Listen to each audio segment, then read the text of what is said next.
여러분, 완벽하다고 알려진 금융 모델에 사실은 풀리지 않는 미스터리가 숨어 있다면 믿으시겠어요?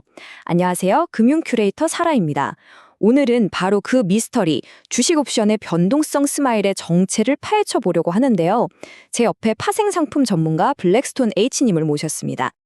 네, 블랙스톤 H입니다. 반갑습니다. 우리가 보통 금융공학의 걸작이라고 부르는 게 있거든요. 바로 블랙쇼얼즈 모델이라는 건데요. 아주 유명한 옵션 가격 이론이죠. 그런데 말이죠.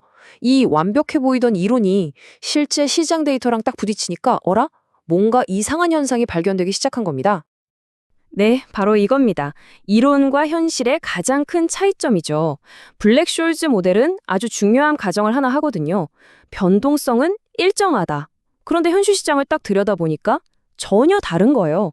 옵션의 행사 가격에 따라서 내재 변동성이 계속 바뀌는 현상이 관찰된 거죠. 말 그대로 이론과 현실이 꽝 하고 부딪힌 겁니다. 자, 그럼 이 금융 미스터리를 풀 결정적인 증거, 바로 그 현상을 직접 눈으로 확인해 보시죠. 이게 또 이름이 아주 재밌습니다. 자, 이 그래프 한번 보세요. 가로축이 옵션의 행사 가격, 세로축이 내재 변동성인데요. 원래 이론대로라면 이 선은 그냥 평평한 일직선이어야 하거든요. 그런데 실제 데이터를 그려보니까 어떻습니까? 양쪽 끝이 위로 쓱 올라가면서 꼭 사람이 미소 짓는 입모양 같지 않나요? 와, 진짜 그러네요. 그래서 이걸 변동성 스마일이라고 부르는 거군요. 네, 맞습니다. 정말 웃는 입모양 같죠? 그럼 도대체 왜 이런 기묘한 미소가 나타나는 걸까요? 지금부터 그 원인을 본격적으로 파헤쳐 보겠습니다. 전문가들은 크게 두 가지 원인을 꼽고 있습니다. 자, 그럼 수사를 시작해 볼까요? 이 변동성 스마일을 만들어낸 유력한 용의자는 딱 두 명입니다. 첫 번째 용의자는 레버리지 효과고요. 그리고 두 번째 용의자는 이름부터가 좀 살벌하죠. 바로 폭락 공포증, 영어로는 크래쉬포비아라고 합니다. 먼저 첫 번째 용의자, 레버리지 효과부터 살펴볼까요? 이건 생각보다 간단해요. 자, 어떤 회사의 주가가 뚝 떨어졌다고 생각해 보세요. 빚, 즉 부채는 그대로인데 자본 가치는 줄었잖아요. 그럼 당연히 부채 비율, 이게 바로 레버리지인데 이게 확 올라가겠죠. 레버리지가 높아지면 시장에서는 이 회사 위험한데? 라고 생각하게 되고 그게 바로 주식의 변동성을 키우는 요인이 되는 겁니다. 아하, 그렇군요. 그럼 두 번째 용의자는요? 크래쇼포비아? 폭락공포증이라니 이름만 들어도 뭔가 으스스러한데요? 네, 이름처럼 심각한 녀석입니다. 이건 그냥 심리적인 걸 넘어서요. 시장 전체의 집단적인 트라우마 같은 거라고 보시면 돼요. 바로 1987년 10월에 있었던 블랙먼데이 주가 대폭락 사건. 그 사건 이후로 시장 참여자들 마음속에 언제 또 그런 끔찍한 폭락이 올지 몰라 하는 깊은 공포가 자리 잡게 된 거죠. 실제로 크래쇼포비아라는 말은요, 아주 저명한 학자인 마크 루빈스타인이 이 시장의 공포를 설명하려고 처음 사용하면서 유명해진 용어입니다.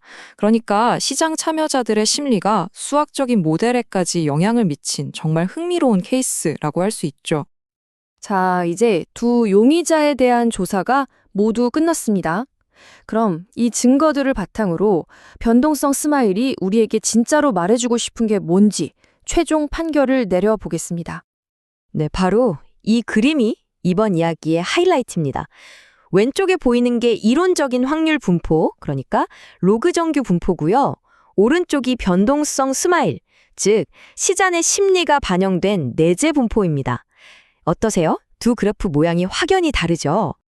여기서 가장 주목해야 할 부분은 바로 오른쪽 그래프의 두꺼운 왼쪽 꼬리입니다. 이 꼬리가 두껍다는 게 뭘 의미하냐면요. 시장 참여자들이 이론적인 모델이 말하는 것보다 주가가 엄청나게 떨어질 가능성, 다시 말해 폭락이 일어날 확률을 훨씬 더 높게 보고 있다는 아주 강력한 증거인 셈이죠. 와, 그럼 오늘 내용을 한번 정리해 볼까요?